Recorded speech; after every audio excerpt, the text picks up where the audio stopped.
Mic check 1 2 1 2. All right, we gonna do a little different. Do things a little bit different. I'm in my office slash studio. We gonna do a sound check because the last couple live streams were shit because basically my cell phone wasn't working. So I'm in my studio with my I ain't got an expensive mic. I got uh it's probably around the same range as a Yeti mic. So it's you know what I'm saying, it's the most expensive mic that I've ever bought. And I've never been in any music, or I never published a rap song or anything like that. Or I could sing a little bit, but I don't think I could sing that good. I don't know, but um basically my mic should be a lot better.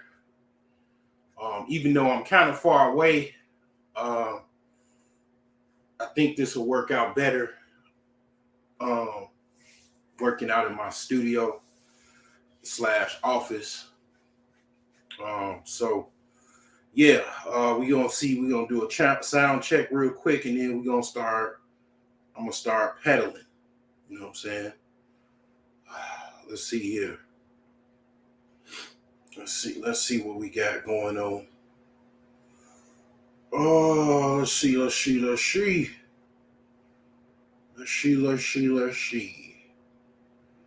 All right. Let's see. Oh yeah, we good. You know what I'm saying? We good. Yup. I'm all the way over here, and Mike is blasting away. You know what I'm saying? Um, I can see the comments. I got my phone, so I can see the comments if I need to zero in on them. So yeah, we cooking, we going. You know what I'm saying? You think I was just gonna have some retarded ass sound and just accept that? For whatever reason, I mean, I was doing great, and the sound was just trash. I was cooking last workout, and my audio was trash. So I was like, okay, we're gonna fix this shit for once and for all. Um, you know what I'm saying? Shout out to DJ Cuda. But I mean, I ain't gonna lie. I got influenced. I got influenced by a Russian princess to get me a mic. She was like, basically, man, you should get a mic. I think I was having sound issues. I don't know, or sound quality was terrible. But yeah, man, I mean, as far as me, I definitely respect, someone a royalty. So I was like, man, I went out and dropped about close to 770 bucks. Got me a mic from Best Buy like a couple years back, and I've had this mic ever since. It's a HyperX Blaster. I think that's the name of this mic. Um, I like it because some people have the mic where they have it right, like they have the boom arm where it's like right in front of them. One of the things I like about this mic is that you just set it and forget about it. You don't have to, you can have, well, actually, this doesn't have that type of setup where it has a boom arm. It's just basically one of those microphones that it sits on the desk, it has a stand, and you talk your shit. You don't have to worry about, anything other than that. It's out of sight, out of mind. No need for any headsets or anything. Basically, set it and forget it, and say your piece. So, yeah, man. It's a lot going on. The thumbnail, the guy in the thumbnail is Mr. Beast. Um, it's a lot going. Sound is exceptional. I had to check it again. It was so fucking lovely. Sound was so great. I had to check the shit again. So yeah, Mr. Beast he's trying to lose weight, or he's already lost weight. Mr. Beast is damn near. They say his brand is worth like $1 billion. So he's kind of on the road to becoming a billionaire YouTuber. I don't know if there's anybody that has been a billionaire YouTuber yet, but they're saying Mr. Beast is damn near probably already there, if not close to being a billionaire YouTuber. You know what I'm saying? So, yeah, people working out, people watch me in the cloud, so they fucking, I hear everybody talking about, I ain't gonna say everybody, but I hear people, this is what happened. This is the broke genius effect, right? I'm gonna tell you about the broke genius effect.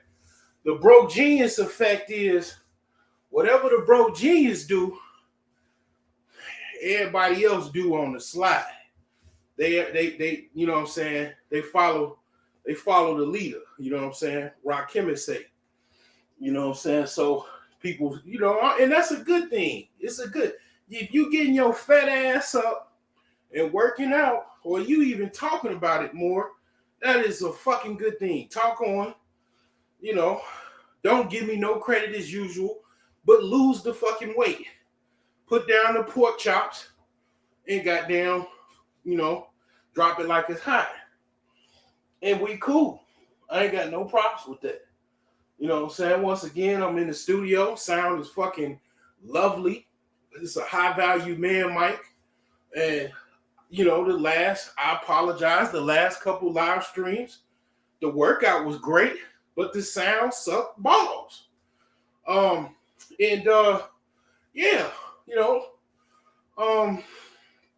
and not in a good way, because, I love getting my balls sucked. And, definitely I don't want any of my sound to be, sucking balls like that. Like I had to listen to the shit on the playback, and it was brutal.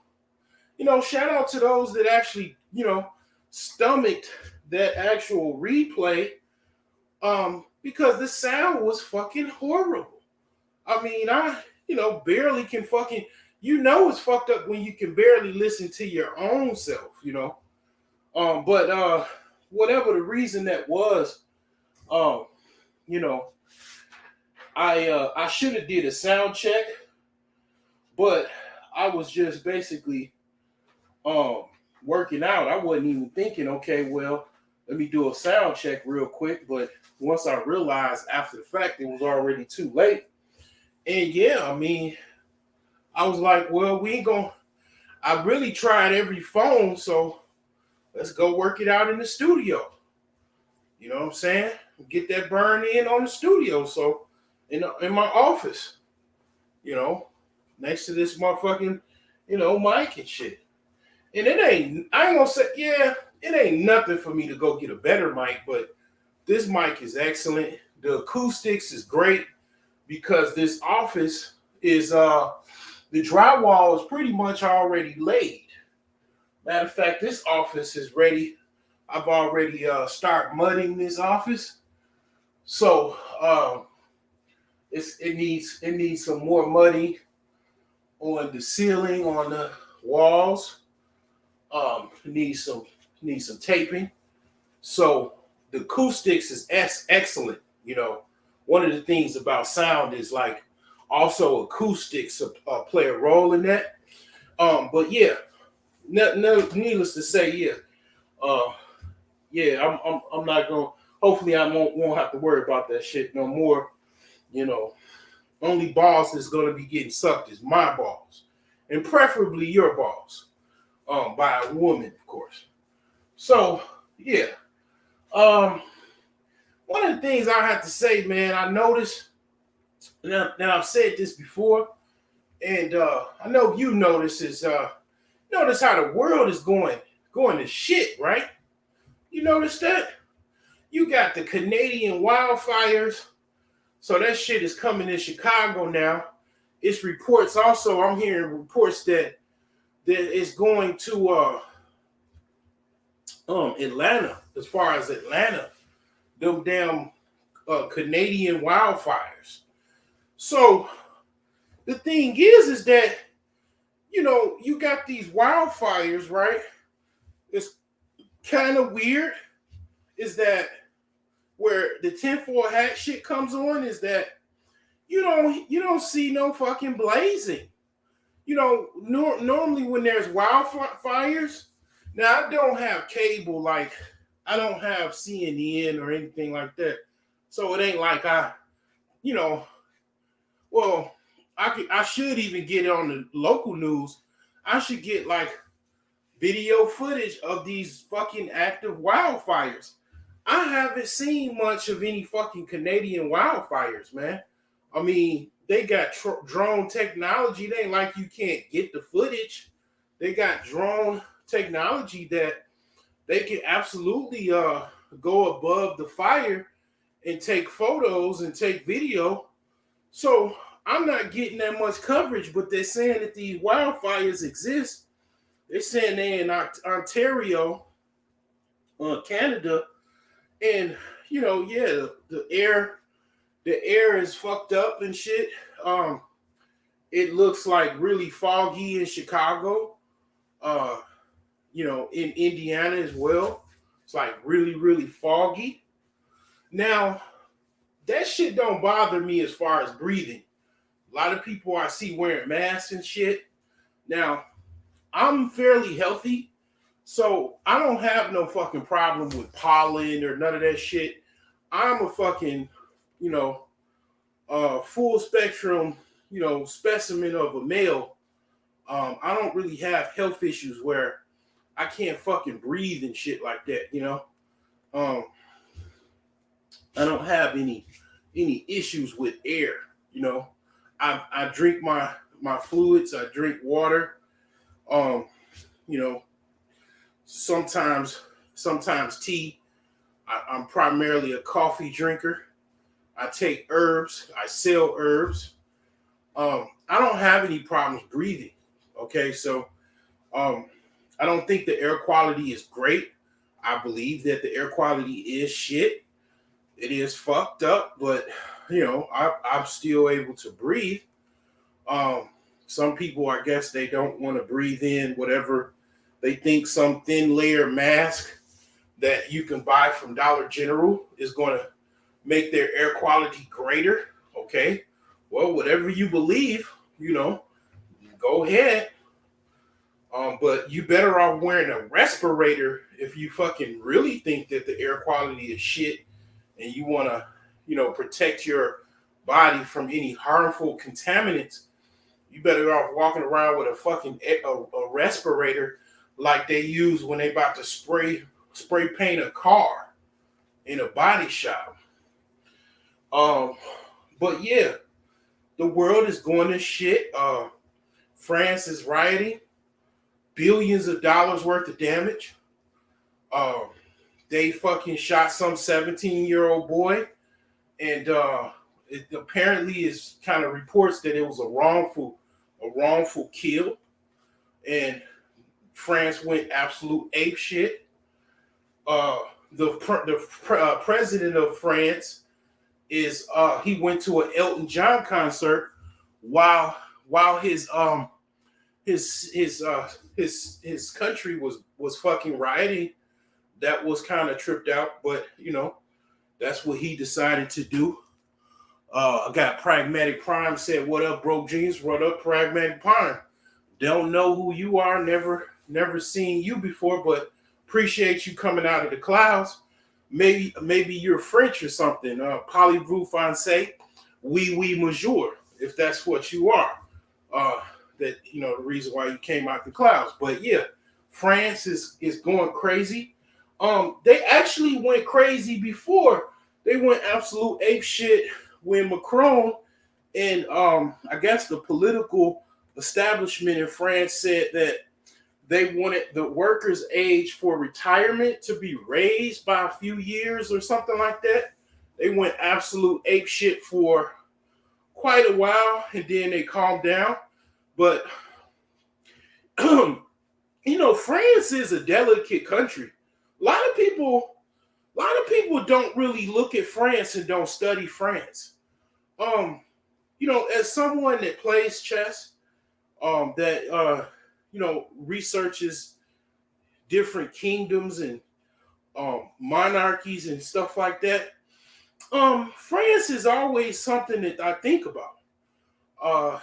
Even the lady that I'm talking about, the princess or whatever. She's from some type of Russian royal family, man. France has some type of linkage to Russia, and even that time frame. So around the time that France abolished their monarchy, is around the history timeline of a lady by the name of Maria Antoinette. Um, oh man, appreciate it. Okay, so you saw me on art, yeah. Uh, uh. Oh, okay, you're not from. Okay, cool, cool. Yeah. So yeah, they Maria Antoinette in the sometime in the 1700s.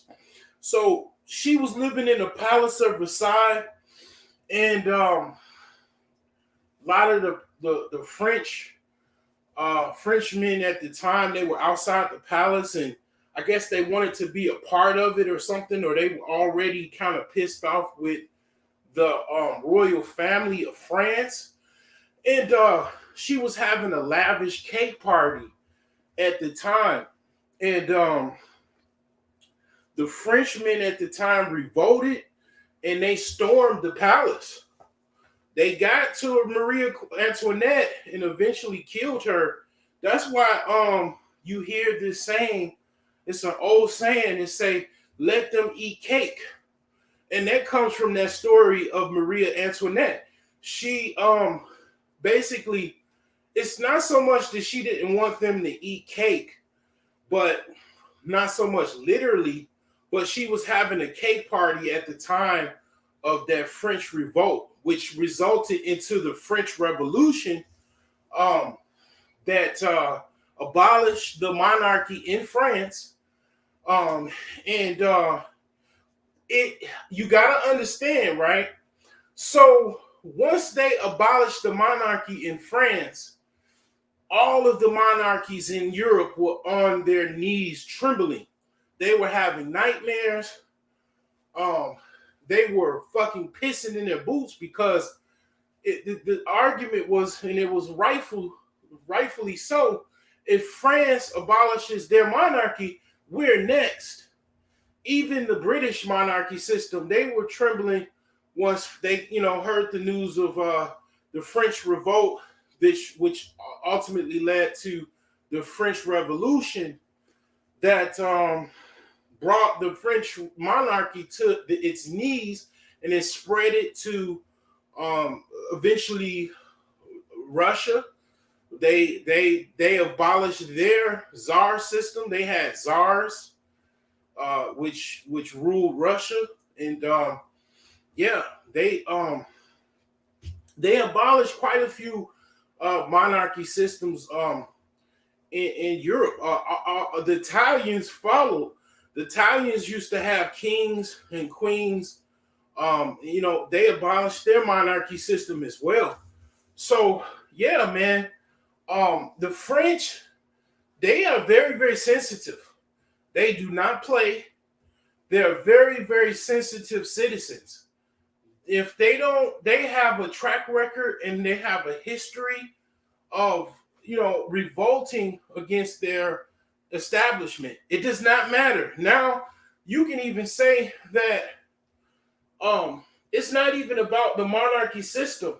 One of the things that people forget is that it does not matter whether it's a monarchy system, It's a capitalistic system, even a communistic system. There will always be haves and have-nots. It would always be this. This is never going to stop. You know, there's always going to be those that want more, strive for more, attain more, and pass on more to their offspring, to pass on some type of legacy to their offspring, and ultimately, whatever momentum that they worked on, they will pass it on. Then their children will be on top of other people. That's always going to be like that. It does not matter where it is. It doesn't matter. Um, and these people that are revolting, obviously, they are people of a lesser ilk in society. Um, People at the time of the French Revolution was on a lower spectrum of society, and they revolted. So France has this legacy. France has this even tradition of revolting against the government. That's their theme. That's their tradition. They don't like something, they revolt. They do not like people not looking out for the poor. You can just say in a nutshell, they want you to look out for everyone, of lowly men and of course highly men, people in higher society. They want you to look out for those people. Frenchmen do not like when you don't look out for the poor. The British monarchy system had issues as well. There's a famous painting that is so valuable that it's in a museum. Whenever something is in a museum, that's saying that it does not have a price. It is worth more than, it doesn't have a price. Just think about that. Like the King Tut showcase. It's no price on that. Nobody can just go buy that. It's in a museum. That's under armed guard, under lock and key, lasers and security. It does not have a price. That's how valuable that is. So this painting is old and it's valuable as well. Don't know the name of this painting, but what I'm talking about with this painting is it's an old painting, and it's a painting of the British monarchies inside their castle, and a whole line of British people at the time, going in line in that castle, begging the queen and the king, whoever was ruling at that time, for some type of handout because they were just struggling. Don't know the name of that. If you are a collector, if you're an artist, and you are an artist that also researches antiquities and stuff like that, you know what I'm talking about already. But I'm not a art collector, but I just know that I remember that painting, and it was basically, I could probably research it if I could, but yeah, it's always been an issue in Europe where the monarchies, if they don't look out for the poor, they have uprisings. So a lot of people say, even people in the UK, they say the monarchy system now is just a figurehead. It's not really a monarchy system like of old, where the monarchs had power. It's just they're kind of just like figure pieces. I don't really know what that means. I don't know. I guess I know what it means, but I strongly doubt that they don't have any power. I mean, it just doesn't really make sense. But Yeah, that's what they say. But yeah, it's yeah, that's the French. That's what the French do. The French does not play, man. They shit. If you breathe on them wrong, they're gonna riot. Okay, that's what the French do. So yeah, France is going up. You know, Ukraine. You got the Ukrainian war. That's still going on. You got Chicago is a fucking mess and a half. Still got homeless in California.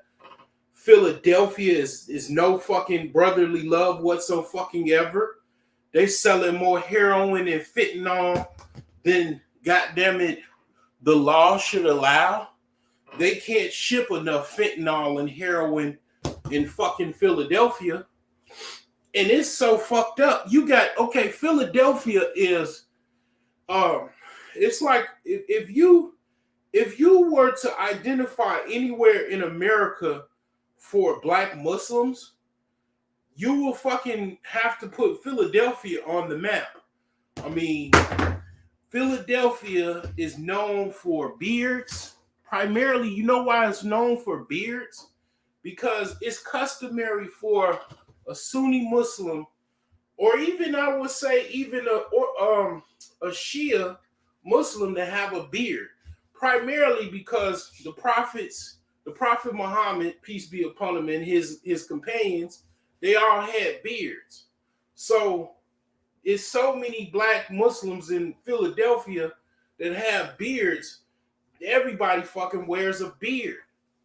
And even the dudes that so quote unquote are Muslim, they, Beanie Siegel and Freeway or whatever, those cats, the like hood dudes, they still sell dope. They Muslims, they pray and all, they struggle. I mean, just like Christians, right? They still struggle, and going back to church or not going to church, they still struggle to be righteous, right? Well, it's the same thing with the Muslims, man, in Philadelphia. A lot of those guys, they still sell drugs, and they call themselves Muslim, And it's like, I don't know why they call it the city of brotherly love. And them guys don't give a fuck about nobody, man. I mean, they selling motherfucking anybody, man, some dope, and they walk in the streets like zombies. It's some called Kensington Street.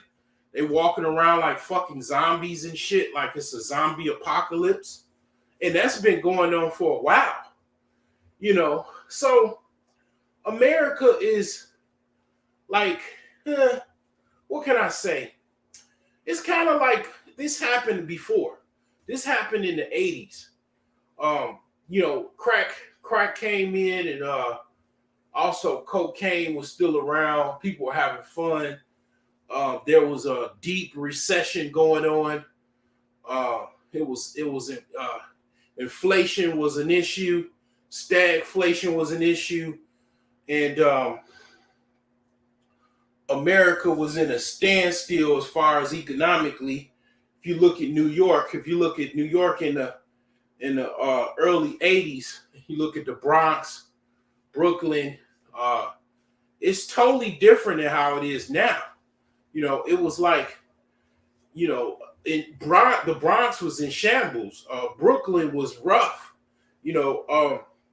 A lot of parts of New York was rough. Same thing with Chicago. Okay, Chicago had projects, a whole bunch of project buildings. It was rough as hell, in the 80s. It seems like it's headed back there. Like the country is trying to digress back to that time where, it was just basically a dog eat dog, and people were outside, and, they were outside putting up, shooting each other. Believe it or not, here's the thing about Chicago, right? Now, I'm from Chicago. A lot of people don't understand this. I don't know why this happened. I talked to my uncle about it because he was younger then. But the most gruesome year for Chicago was 1973. It had the most murders of recorded history in 1973. And the thing is that what was going on around that time was it was high unemployment and a lot of issues with stagflation, and it was violent. It was a very very violent year. A lot of people were killed, and yeah, it was like people were hunting each other, trying to shoot each other down in these old ass cars and shit. So, um, that was a very, very violent year. In the 90s, 2000s were very, very violent. A lot of kids was getting shot in the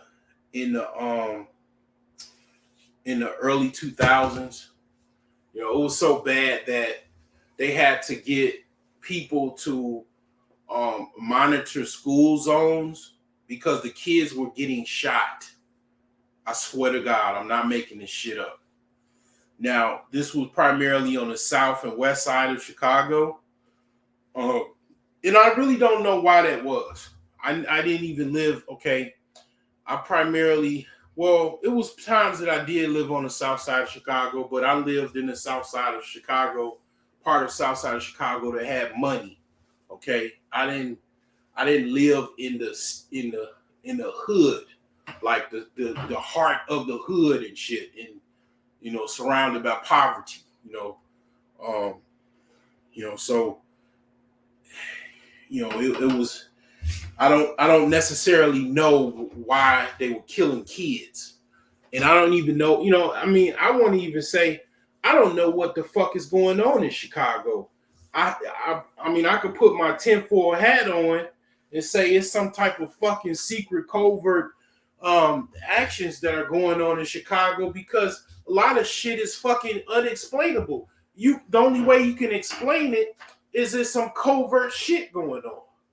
You know what I'm saying? Really, to be honest, to be honest to you. But yeah, Chicago's going to shit. San Francisco, they gotta put a lock and key on everything in a fucking store in like Walgreens or CVS, because people just going in there and stealing every damn thing. They're stealing a lot of stuff carte blanche in San Francisco, because basically people don't have enough to live, and they're struggling. So they're boosting to try to survive. You got people living in a tent. They like, fuck it. You rich motherfucker, you a multi-billion-dollar company. Let me go walk up in here, put something in my bag, and go about my day and try to sell it. And it's like, yeah, some of those stores closed down. And, people were complaining because it's like, when you close down stores, it inconveniences everybody else. People need to go to those stores to get, their goods. That's what they're there for. And it's like, they can't do it because they would have to hire extra security and take, more extreme security measures to stop theft. And they like, it's easy to just close the store down, but they under public scrutiny to keep some of those stores open, as well as they want to stay open. Those stores want to stay open because that's how they make their money. They don't make their money by online sales. They make their money by retail sales, like Walgreens, companies like Walgreens and CVS. That's how they make their money off of their stores. Okay, so it's in their best interest to stay open, but they can't stay open when it's a whole bunch of fucking, monkeys taking products and putting them in their bag, and you can't stop them. because if you can. Here's the thing with retail theft. I used to work loss prevention. You can't just grab the person. You have to, when you go for, trying to intercept a retail thief, you have to grab the merchandise. What usually happens where you see a fist fight and it's totally legal with the loss prevention officer or the security officer and the thief, what usually happens is, and some of the thieves know this, when you go after when a security officer goes after the merchandise and grabs it back or grabs it out of the person's hand, it's a natural thing to where the person starts to grab at the security guard or loss prevention officer, and then it's go time. Soon as you put your hands on a security officer, they're free to tee off on you. So what usually happens is the person steals some shit, and then the security officer grabs at the merchandise. You're supposed to grab at the merchandise. So when they grab at the merchandise, the customer starts pushing or gets into a physical match with the security officer, and then boom, security officer can fully tee off. Then that's what usually happens. Sometimes the thieves are beat up the security officer. You know what I'm saying? So yeah, you can absolutely get off once they put their hands on you, and then you can slump them over, and then you can put them in handcuffs at that point, and wait and call the police or wait till the police arrives. But it's like, why should you have to do all of that, and you only make security officers make slightly above minimum wage? They don't make that much, and it's like having to go through all of that. It's really unnecessary and it's dumb. That's why I stopped. I got out of that business or got out of that job because it's really dumb. It's like some low wage shit that you do when you don't have any skills, because it doesn't require much skills to be a security officer. So, that's why a lot of people have those jobs. Now, it is some jobs that does require a certain level of understanding. It is some art to being a security officer, because a lot of great cops, they were security officers. Some of the best cops, some of the best police officers were security officers. They worked their way up from being a security officer to being a police officer. Okay, so I'm not gonna say that it's absolutely you don't learn anything. If anything, you learn how to talk to the public, deal with the public, and secure your post, secure your job post. Talk to the people, make the coworker, the employees feel comfortable and safe, and also the patrons. If there's patrons at the store or whatever, you make those people feel safe. That's your job. When they don't feel safe, then you have problems. You're not. You're they don't feel secure. Your job is being a security officer. So yeah, they gonna have a problem if they don't feel safe and secure. And your part of your job being a security officer is to ensure the safety and security of the client and their employees and patrons. Okay, so that's not an easy job. You know what I'm saying? So it could be difficult at times, depending on your security assignment. So but yeah, man, it's like having to go through all of that is a lot. And it's due to people just, not having enough money to survive, not wanting to do certain things. It's not your job to um deal with somebody that didn't do what they were supposed to do when they were young. And then they got older and then they still didn't do it. And it's the job to that's where society comes in, to where, you know, you have to step in and arrest these people and make consequences for them so they can, change their life. A lot of people, their life was changed by intervention. And some of that intervention was them to be locked up. You know, if they were on drugs, they get a chance to sober up.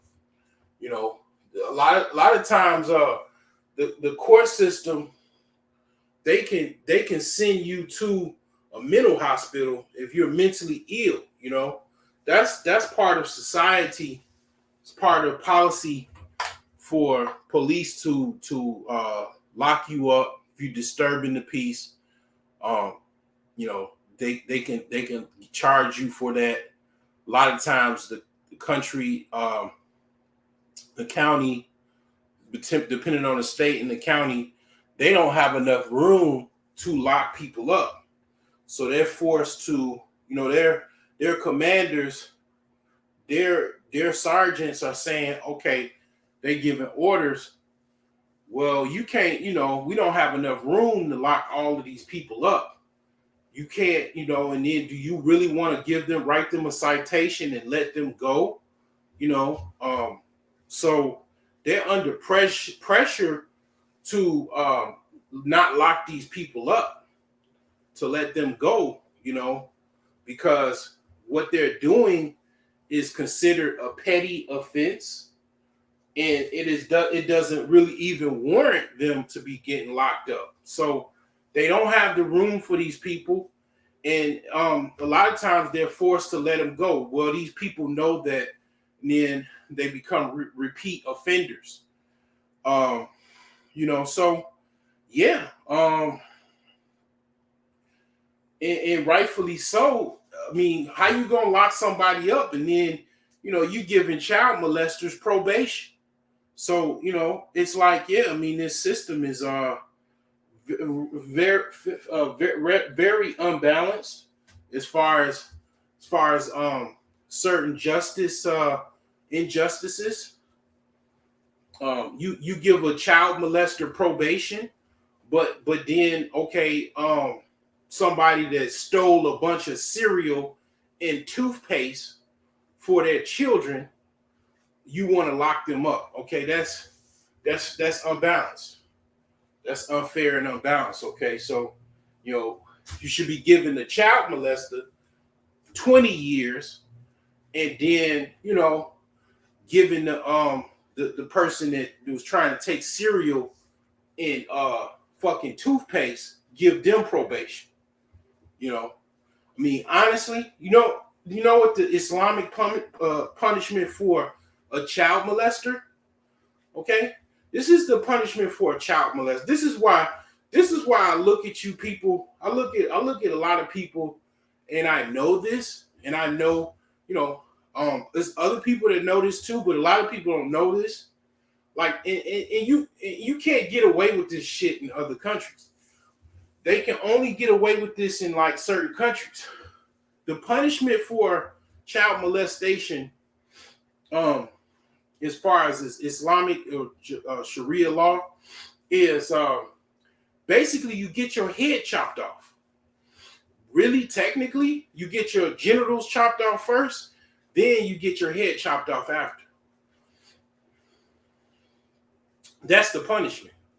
And it comes swift. It doesn't need a long trial, doesn't need any long jury trial.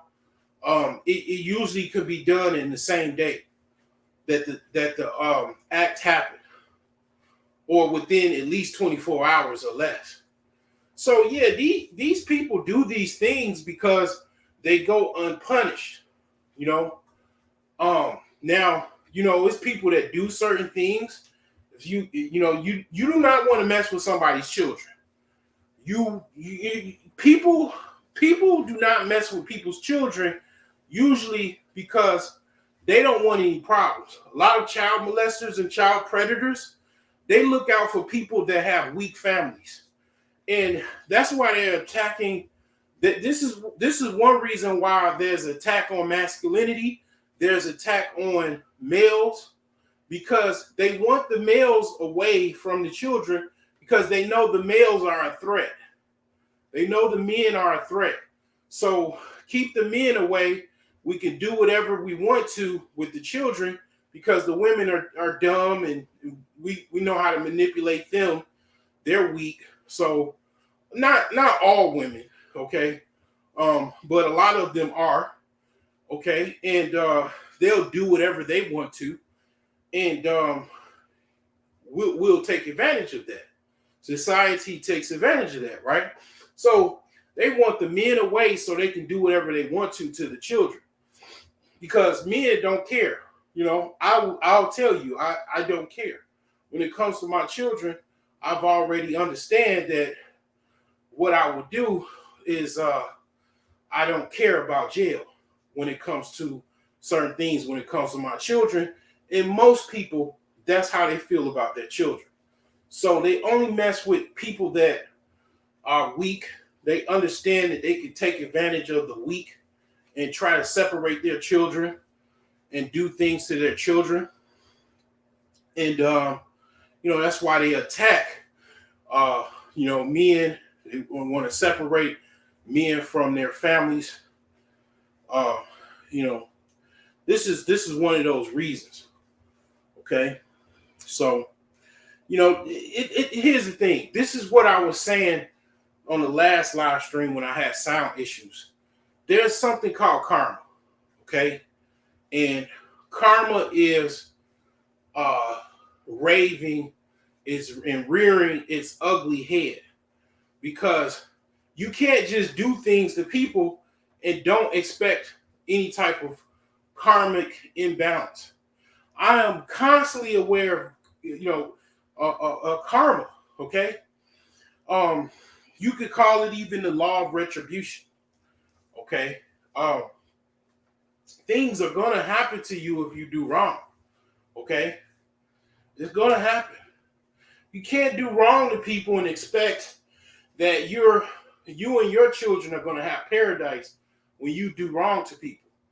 This is why some of these people they become millionaires and billionaires, and then their children become meth addicts because there was some type of karmic imbalance. How did they make their money? Did they take that? Did they steal from people? Did they rob people legally by forging documents and all kind of signatures and shit like that? What did they actually do to get that money? Did they get that money righteously? These things all have an effect. That's why you see these families crumble.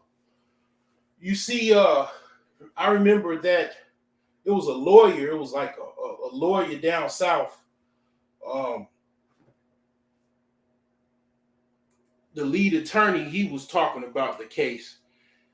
He was from a prominent family, and he basically had some type of lawsuit where he took some money or something from some disabled man or whatever down south or something, and he was basically known as being very, very shady, very, very shady individual. Well, what happened was it was a series of events, and he ended up killing his whole family. He ended up killing his wife, his kids, and he got caught, and he pleaded not guilty, but the jury found him guilty ultimately of that murder. And they pointed to various historical things that he done in his life, and of course, what happened on the night before he killed his wife, and what was going on with their marriage and stuff like that, and it ultimately played things out. You know, it absolutely played things out to where, you know, that's what happened. You know, so you know, don't get it twisted. You know, it's karma does rear its ugly head. Okay, so yeah, um, that's why, like, you know, people overeating. You know, when you see somebody that's just severely obese. Okay, they just walking around like a big blob, like they got a back, like a wide back. You know, they back wide as hell, they legs big than a motherfucker. They just said it's a certain type of face. It's a face that comes with that. And that face is that long, droopy face. Long, fat, droopy face. Look like a bunch of sausages on like your chin is a sausage link. That face means I'm just gonna keep doing whatever the fuck I want to, which is eating whatever the hell I want to. And I know I'm fat as fuck, but I'm gonna keep eating. And that's what that face is. And yeah, man, it's really, really, you know, it's ignorance. Um, you know, it feels good to them to eat that food, and you know, getting on a bike or taking some walks, doing some push-ups. It's the opposite of that pleasure. It's fucking pain. Huh. They don't want to feel, it's Epicureanism.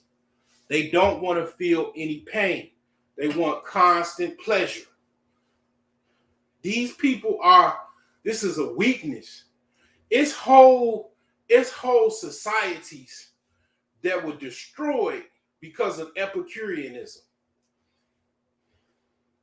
All of what happened was the hardcore stoic guys, they just got strong and smart, and they just wiped these motherfuckers out. Because like this shit happened in Greek. This was what happened in Greco-Roman society. The Greek, that's what happened in Romans. There's like these old smart ass robe wearing motherfucking pleasure seeking drunks. We gonna take they shit, and that's what happened. The Greeks didn't completely dissolve, but the Romans was like, we gonna take they shit, and they took it. They took control over the Greeks, and that's what happens. Can't be a fucking weak pleasure seeking motherfucker. Yeah, I love women. I love pussy. I love sex, but you can't just be all in sex and shit like that and be a warrior. You gotta choose. You gotta have some type of balance. You're gonna be a lover or you're gonna be a warrior. You're gonna be a lover. You ain't gonna be a good warrior. You ain't gonna have no energy. You ain't gonna have no legs. You know, sex. The repercussions. I'm gonna take a little short break, but the repercussions of sexual intercourse, the byproducts of sexual intercourse is you get certain things that happen to your body. You get numb, you get weaker. The sexual act of releasing sperm or orgasming, it's like, I don't, if you're older than 35, you saw a show or you even saw a movie called Highlander. When you bust, it's like the ending of the Highlander series where they have a sword fight, and the dude basically, if you don't understand Highlander, every time the dude fights another immortal, whoever wins, they get that person's power. You know what I'm saying? So the dude after he wins is usually the main character that wins. I hate that I'm giving this away, but probably most likely already saw this. But once he gets the dude's power, he starts trembling and shit, starts shaking, and then electricity starts like, fucking jolting inside his body. And it's like, well, that's how that is when you bust that nut, obviously, right? Well, you ain't well, sometimes you are getting some type of power, you are getting some type of energy from sex. You definitely lose energy when you masturbate. If you masturbate, that is no sexual transmutation absolutely whatsoever when you masturbate. It's a complete energy loss. So from that energy loss, you're not strong. You're not some strong warrior. You're a pleasure seeking nut buster. You can't fight as good as anybody that is holding their nut. Like that's why when people the boxers, some of the great boxers, they had to abstain from sex before a bout, because if they did it, then they will ultimately risk losing the bout, you know. So the thing is that basically, um, yeah, I mean, you gotta choose your battle. Do you want to be a lover or a warrior? Yeah, you could be a little bit of both. You can be a lover and a fighter, but you can't dwell in one.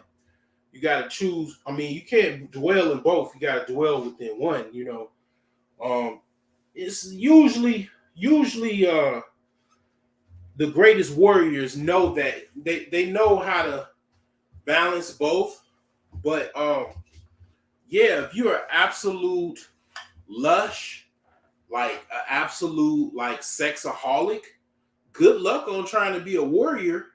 I mean, that's why they have guns and missiles and shit like that. You don't necessarily have to engage in hand-to-hand combat anymore. But if you are in a situation where you do have to have hand-to-hand combat, you're fucked if you just busting nuts all day. Whoever on the other side of that is just absolutely fighting and they not having sex, they're gonna beat the shit out of you and take your weapon and you're fucked. That's how that's gonna work. But the thing is that yeah, they do have, that's why they invented the gun. The gun was invented because of people were outmanned. The Europeans were outmanned. They needed the weapon, they needed the gun to have the upper hand in battle. They were getting outmanned by the Turks, by the Arabians, the Persians, and definitely the Africans. They needed some type of edge. Even the Asians. They were outgunned. They were out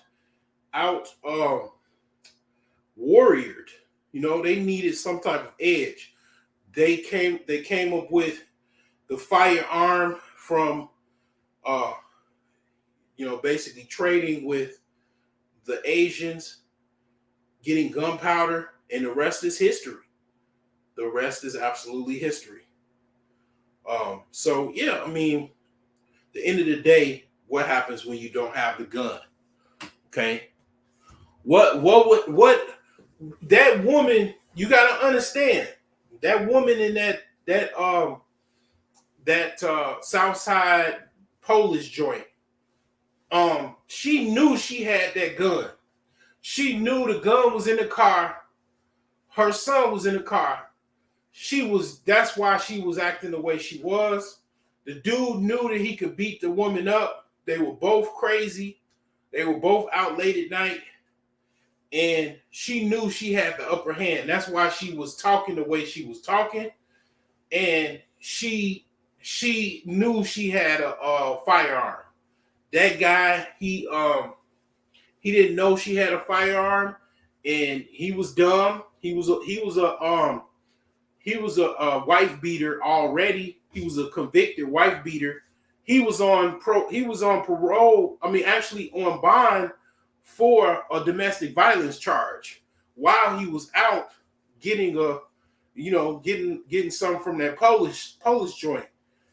So people saying it's a chicken joint, it was not a fucking chicken joint. People just think because Chicago does have some good chicken restaurants like Harold's, they automatically assume it was a chicken restaurant. And did not sell no goddamn chicken. That was like one of them offshoot Polish joints that was absolutely disgusting. If you're from Chicago, you already know what the fuck I'm talking about. And you know where the original Maxwell Polishes are in Jewtown, right off the expressway by UIC. So yeah, all them other little hole in the wall Maxwell Polish spots that stay open late, they're absolutely trash. It's like somebody that's from Philly, they know where the original Philly sandwiches are that are great, that taste good, that are original.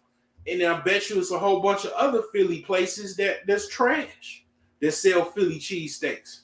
If you from Chicago, you know. If you don't, you know what I'm saying, you don't know. But the thing is that she knew she had that weapon. What if she didn't have that weapon? Then her son would have to watch her mama get beat up or have to step in and fight. And that's dumb. Because it's like, why should your son have to step in because you don't know how to shut your mouth and walk the fuck off? And then why should you have to beat up some woman on the street because she wouldn't shut up? So it's just too. It's kind of what my mom used to say: two wrongs don't make a right. And they both was wrong.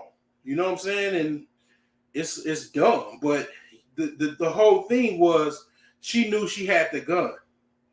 Had she not had the gun, would she have acted the way she acted? I doubt it. I don't think she would have behaved the way she behaved had she not had a gun in the car. I doubt it. The gun was illegal. It was an illegal gun. It was not registered. So even if she had a concealed carry permit, the fact that you have an unregistered gun does not make the concealed carry permit legal. Just in case you didn't know, I got arrested a long time ago, back in 2010, for having a legal registered firearm that was loaded in my vehicle. I had to do about 30 days of sheriff community service for having my own gun in my car. I didn't shoot anybody or anything. The police pulled me over and found my gun that was registered to me in my car.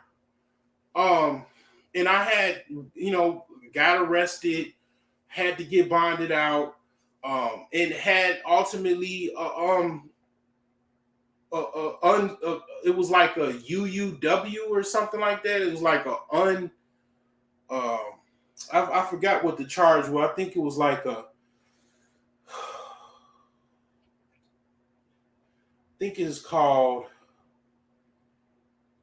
it was an unauthorized use of a weapon or something like that.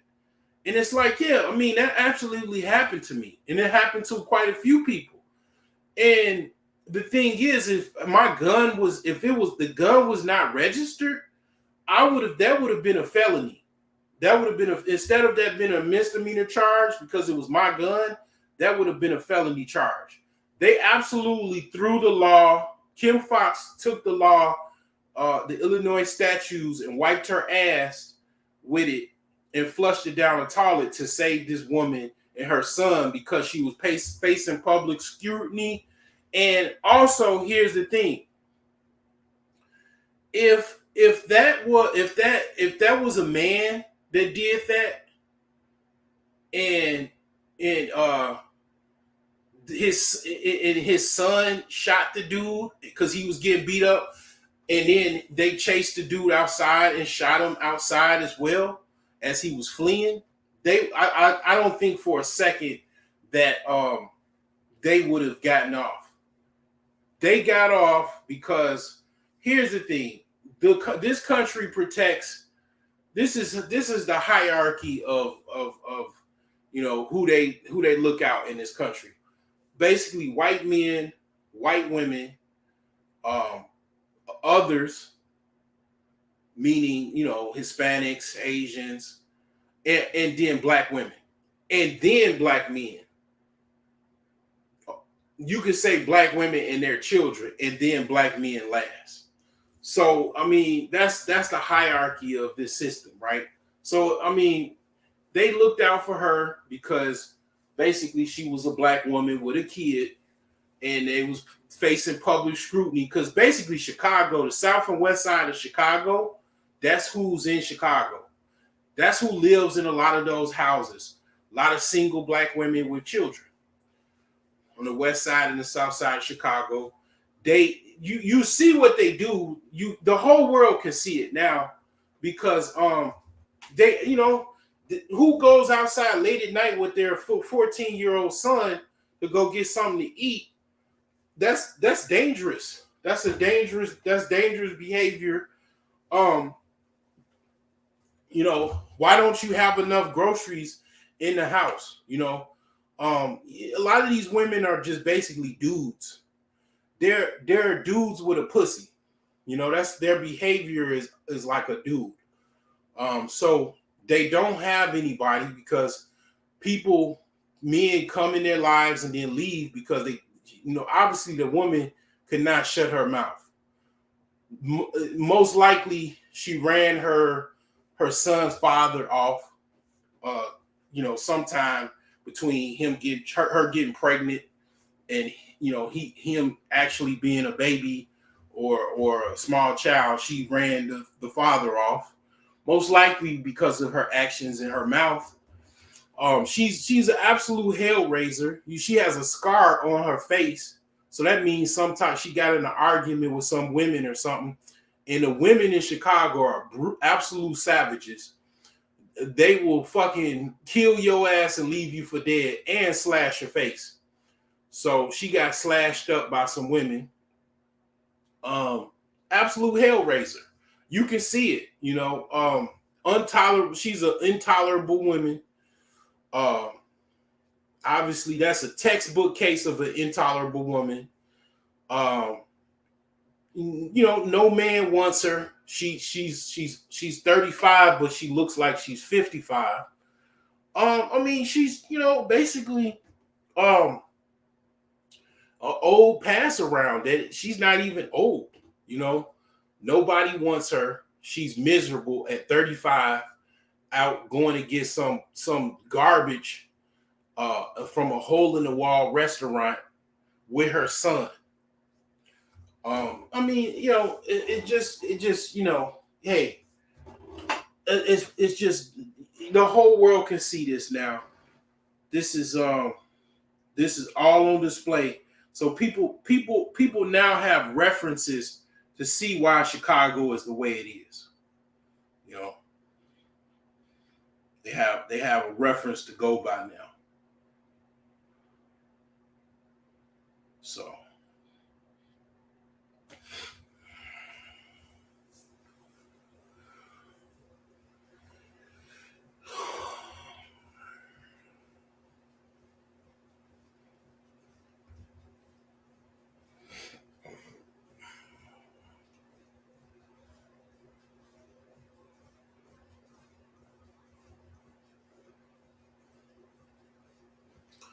Yeah. So yeah, the world is going.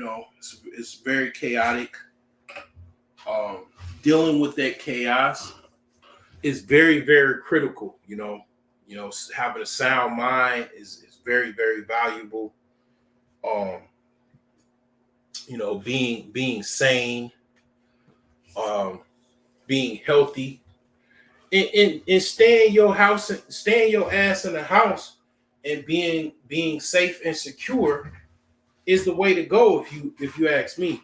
But I'm gonna take a short break. Um, been working out for a while, and let me check my sound because let me see how things are going here. Because okay, yeah, I'm all good. So let's see how far we've been going. We've been going for about an hour. Um, I gotta take a short break. Um, been working up some a storm on this bike, and giving the work of God on the microphone. Um, let me play something here. Play a little commercial or something like that. Let's see here. What's going on, kitty cat? All right, let's play this here. But you got to have strength to be able to talk like that. And strength ain't knowledge without no bankroll. Well, let me say it again. Strength with knowledge is one way, but if you don't have their God, aka their bankroll, they won't listen. Do you think one of the things going on? Oh, he's talking again. See, now they got to say that and say, Mr. Hopkins is talking again. God we trust. You got money in your pocket? Now, if it's a phony, don't pour it out. Read the back of it. If it's counterfeit, don't pour it out. You know what that says? You know what that means, right? Power. Power.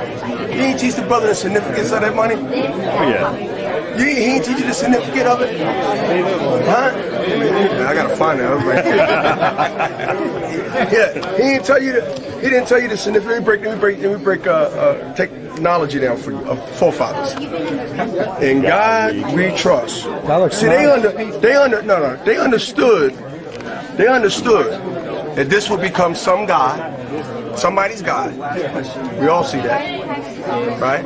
Bailouts, bonuses. We in the recession, they still getting $17 million bonuses. This here, without knowledge, you'd be like Tyson, my man. See, let me tell you how one side owes the other. You can have this and be respected, but knowledge will make this soon separate from you. Ever heard of food and his money will soon do what? Separate. So once you take this without knowledge, you got this, and this will be gone. It just take a little time, years. But they say right? To leave you. Now, when you got this, they're God, and you got this, you become their problem.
I don't know what that was, man. It was double playing or something. I don't know. It's something going on with StreamYard. But yeah, I'm back. So yeah, working out, man. Working out, man, is what's up, man. I ain't gonna lie to you. Working out is that business, man. And I'm gonna be honest with you. I mean, I just got through taking a dump, number 2. That's actually losing weight. And one of the things that working out does is it gives your metabolism an instantaneous shot in the arm. So when you taking a dump while work if you taking out if you taking a dump during your workout, do you know how effective that is? How good that is? Because basically that's your metabolism. Like I said, getting a shot in the arm, and it's you're literally losing weight while you working out. It is no other sign that you're losing weight. There's no better sign that you're losing weight when you absolutely taking when you basically doing number two. Basically, you're literally losing weight. That's how you lose weight. If you're having like constipation, that means you're blocked up and you're constipated. Well, if you're having like 2 or 3 bowel movements in one day, that's good. You know how good that is? That means that your body is losing weight. It's getting all of those, toxins. It's getting, those fat cells out of your body, all of those unnecessary proteins, all of that waste is leaving your body. So, that's a good sign. You know what I'm saying? Like, I I'm definitely trying to lose about 50 pounds. That's my ultimate thing that I want to do, because I want to lose about 50 pounds because I want to get down to a size of I think I was at like a 40. I'm at probably now about a 38. I want to get back to 36. A waist pants 36. And I think that's a good start right there. Get about 2 waist sizes down.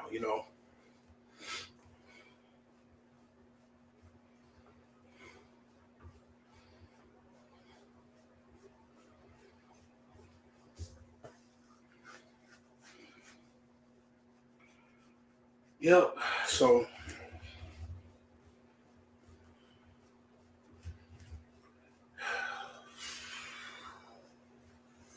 yeah, the world is pretty chaotic, man. I mean, people going crazy. My homie called me talking about his homie, which was one of my homies.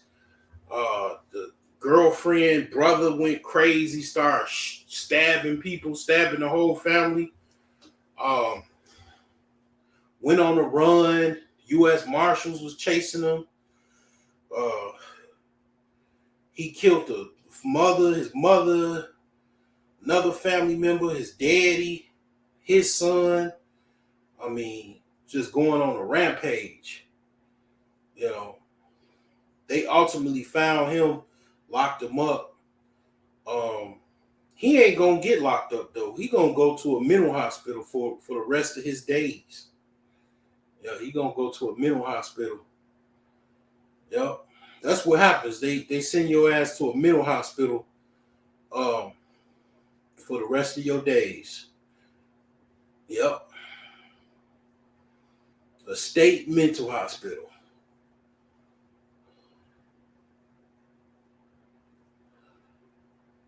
All these people that kill they whole family and all that, they don't all the time go to prison. They go to a mental hospital and they go there for the rest of their days. Some of them get out. They send them to a halfway house after about 20 years,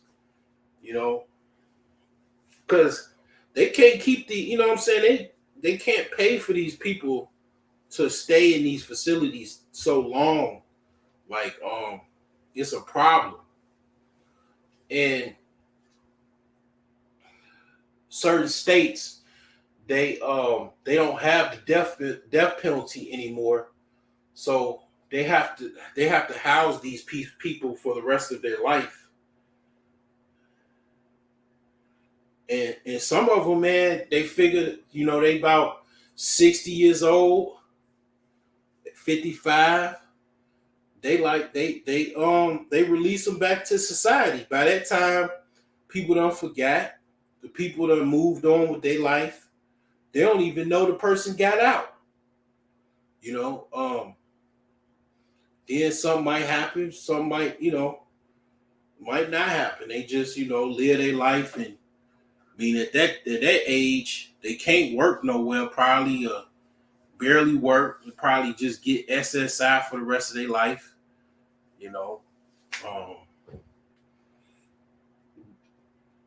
It happens.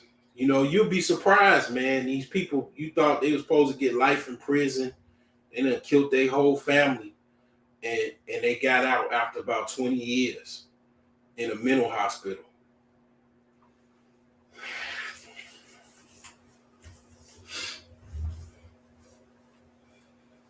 These people have, they died, they left, assets. They, the you know what I'm saying, they got a house, they left their cars, all this shit, man. They you know what I'm saying, that stuff has to be splitted up to surviving family, or go to probate. People die every day,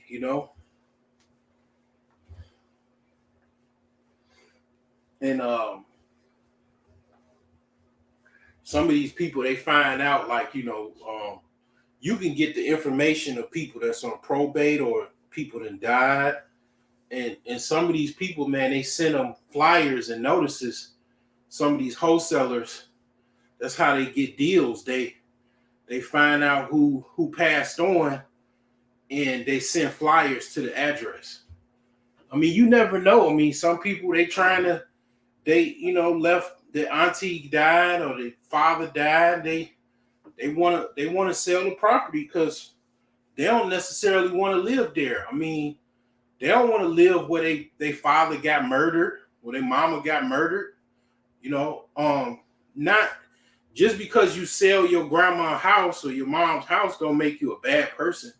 You might not want to live where your mama died, where your mama's last days were. You might not want to live in that house because you might believe in ghosts or whatever. I mean, I don't, you know what I'm saying? A lot of people do that because that's one of the reasons. They don't want to live, they don't want to be attached to some type of property that where their loved ones lived.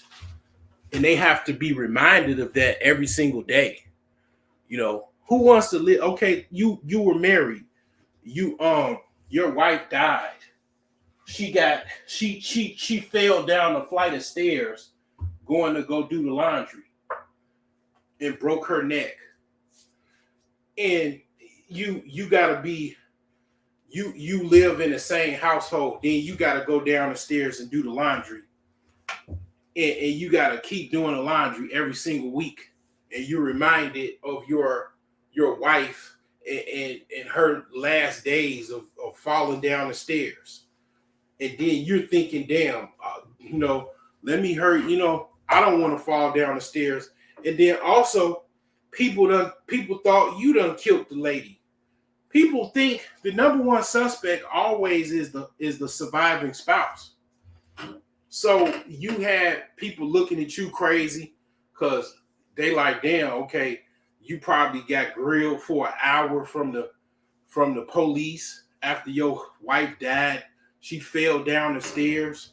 They had all kind of questions for you because they didn't believe your story. So you have to deal with all of that shit, man. You might not want to keep that house. You might, what I'm saying? You want to move on, get something else. But here's the thing. Every house has people that died in the house. My house is over 100 years old. You think nobody died in this house? The fuck? You know how many people probably died in this house? How many murders done happened in this house that I have absolutely no idea about? This house before I got it was a crack house. This was a cookhouse, and before basically whatever happened to it, they used to give, you know what I'm saying, this was a crack house. Yeah. A lot of them houses that are abandoned, or some of them are crack houses, because you don't have to fix up a crack house. It's just primarily where, so if you sell, anybody that sold dope, they know this already, that, you know, sold crack and everything. They have houses. A lot of these people are rich, you know, they millionaires, you know, all of them, like the whole gang or crew is millionaires. They're making a lot of money, and they have properties. They have houses where one house is the grow house, one house is the cook, the cook where they cook the crack or make the process the heroin. One house is the stash house where they stash the money. Another house is where they stash the guns. These gangs and shit, man, you think they're like dumb? You think these motherfuckers are dumb and shit? These people, man, that sell dope and stuff, they have full-fledged operations. It's like it's a business. Like where I work, they have different locations. One location might store this equipment, the other location has this other equipment, and they deal with the accounting. The other location deals with, it's a data warehouse. Yeah, these gangs and drug dealers and shit, they not dumb. They have elaborate businesses where, I mean, they got money. They could buy any real estate available. They have one house, like I say, a stash house for the money and the guns. Another house is for where they grow. It might grow weed. Another house might be where they process coke, crack, heroin. You see this shit in a Snowfall, like the show Snowfall.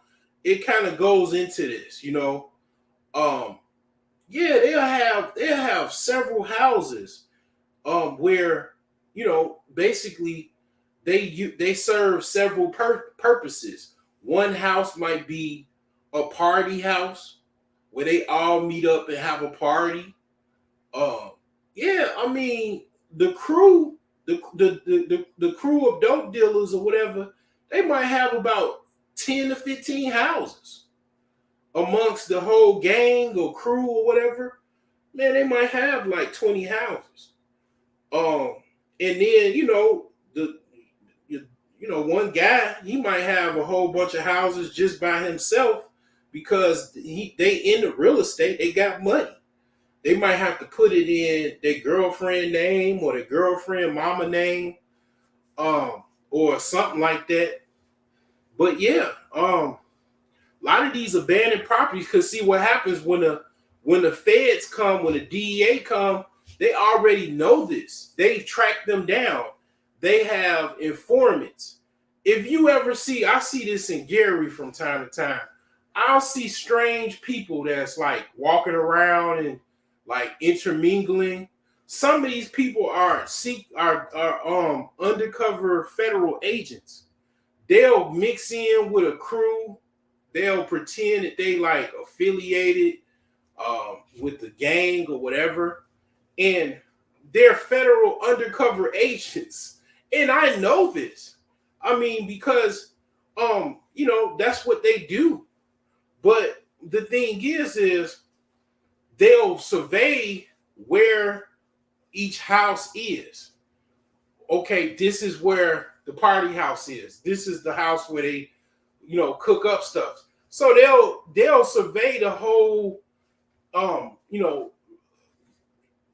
the whole city, the neighborhood of where these houses are, in the addresses and everything, and they'll sit back for years and basically gather all of this evidence, and then just one day they'll get the final approval from the federal judge to release warrants, and then they'll wake up at 4 o'clock in the morning, and they'll hit up all of the houses in one strategic you know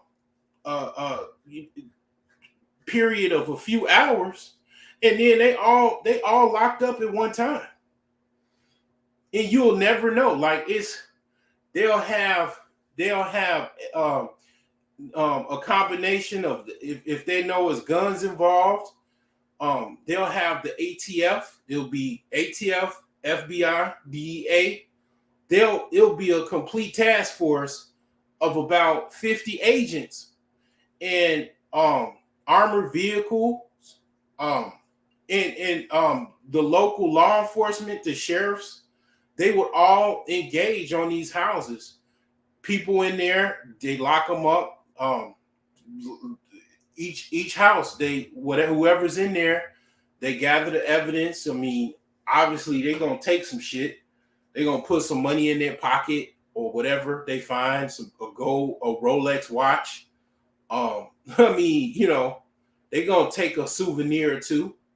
That's why people become cops, man. They it's perks with that. Like, the cameras if it's unnoticeable, they gon' turn their back, and then they gonna slide that Rolex, their presidential Rolex watch is like worth about $8,000 or whatever it's worth. They gonna put it in their pocket, and they gonna go home, and they got an early retirement present.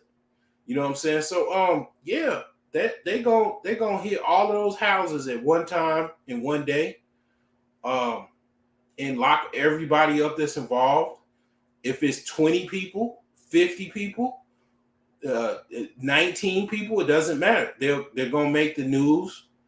They're gonna list all of the parties involved, and that's that. And then next thing you know, all of those assets, all of those properties, the houses, they're gonna go on basically it's federal websites where there's like federal auctions where you can purchase these properties, these seized assets, because it becomes seized assets by the government, and they have to sell them. And you can register to bid on these auctions, and then you can get these properties, or they basically get abandoned, and they come up on the next tax cycle, the next tax roll. So yeah, that's how that goes. It's a lot of even in upper class, all communities, there's houses where people are doing illegal activities. You won't know until the police is raiding the house.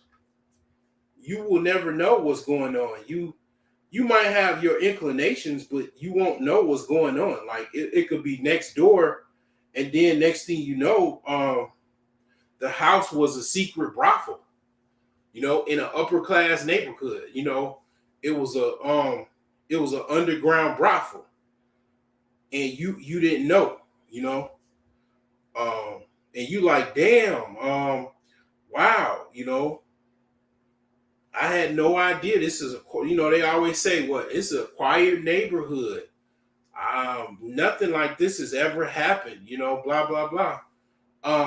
Because yeah, it was an underground brothel in a upper middle class neighborhood with a bunch of mansions, and they had high ticket clientele that would go to these brothels, pay a lot of money, and have a good time with these hookers, and prostitutes or whatever. And yeah, it's all kind of illegal activity going on next door to you, down the street. You will never know. And until like like I said, some type of indictment, federal indictment, or local, county, state uh, um, seizures. Where they come in, next thing you know, you see the goddamn your local city. They got a motherfucking armored vehicle with the SWAT. They outside down the street, and you looking out the window like, God damn, what the fuck is going on? They raiding the house on the end of the block. They was, they was selling dope. It was a dope stash house.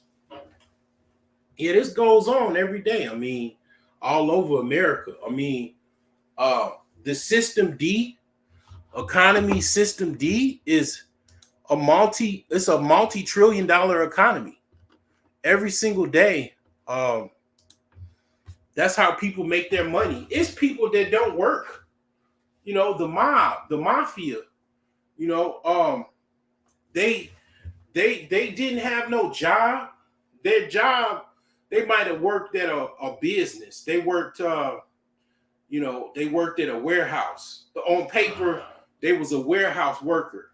But their job was whatever they did for the mob, whether it be an enforcement, loan sharking, collecting money, whatever they had to do. That was what their daily job was, and it usually was basically being a gangster. Like, they got down however they wanted to. They did whatever they wanted to, whatever they can get away with. They woke up every single day, lived their life to the fullest.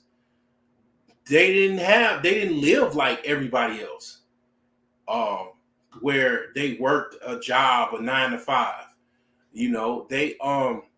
They made whatever they made. They were like, it's kind of like being a pirate. Whatever you can get, you can get. They did whatever they want, like I said, whatever they can get away with. That was what their daily activities were. It was, System D. Basically, they had underground brothels, underground gambling houses. They tried to stay away from drugs, but they got, in the 70s and 60s. And even all throughout the mob, the white mob, the Jews, the Italians, the Germans, the Greeks,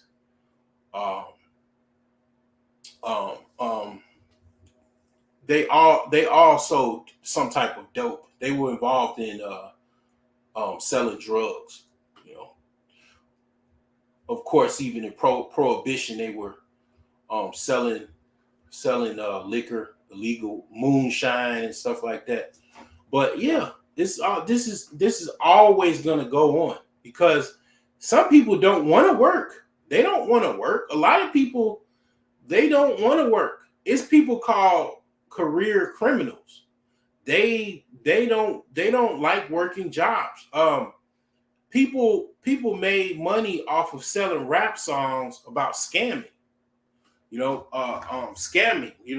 Scamming cards, cracking cards.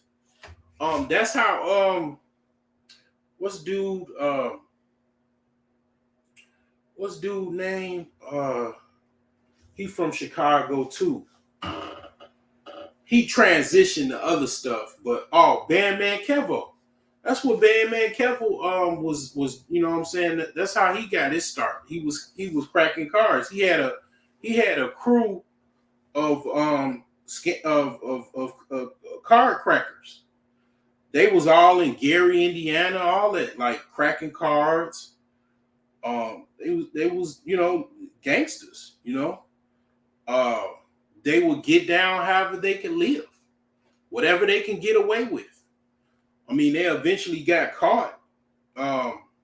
He transitioned into being more like an influencer, a money guy.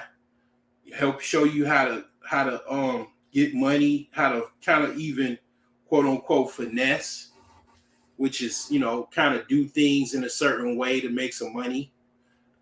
legal or questionable in certain regards or whatever. But yeah, a lot of people, that's what they do. You got even women, that's who they want to be with. They want to be with a guy that makes unlimited amounts of money as much as possible, illegally, and does not work a job. Of course, they know it's risk. It's risk involved. They can get locked up. They can go to jail. They can get shot because you're dealing with other people that been in and out of jail. They don't care about killing you because they done already killed people. They done already served time. So it's a dangerous world. But you know, they like those guys. They like those guys. You know, they that's who they like. But I mean, are they dumb? I mean, you could say, yeah. In a long run, yeah, but they looking at it like, okay, these guys got money right now. They're fun. They got free time. They got a lot of money. I'm gonna have this fun right now. Whatever comes from it, comes from it. And yeah, I mean, that's a thing, right? But obviously it's a huge problem when they get locked up because then they're gone. If they got a baby by these guys, it's embarrassing. Yo dude locked up, and then they'll quote unquote hold them down, right? But then when they get out, you know, they don't have to be loyal to them once they get out. They can move on and get them another chick or start another family. Then of course the woman is probably pissed off at that point because their time was wasted and they done so much for the guy while he was locked up, and the guy, he ain't show her no loyalty and blah blah blah. But I mean, that's the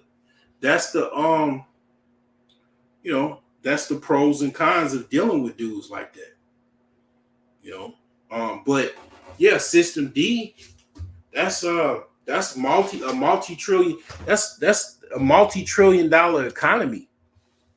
You know, that's how a lot of people make their money. They don't want to. Some people don't want to work jobs, even if they did, even if they could get a job, they don't want it because they'll rather do things to make money under the table or illegally, and they get addicted to it. It's almost like a pleasure because they can make it and it don't have to put any work or minimal effort, and they can make a lot of money. So anyways, the conversation went how it went. I'm going to get off of this bike and close this one on out. You know, whatever you get from these conversations, you get. All I can say is my microphone quality is definitely better. So hopefully the playback will be more superior than the last couple live streams. So yeah, hopefully we got that resolved. So let me close this out because I'm in my office now, so I can play some things. Come check out owlsherbs.com where we have all of your herbal needs and different variety of products from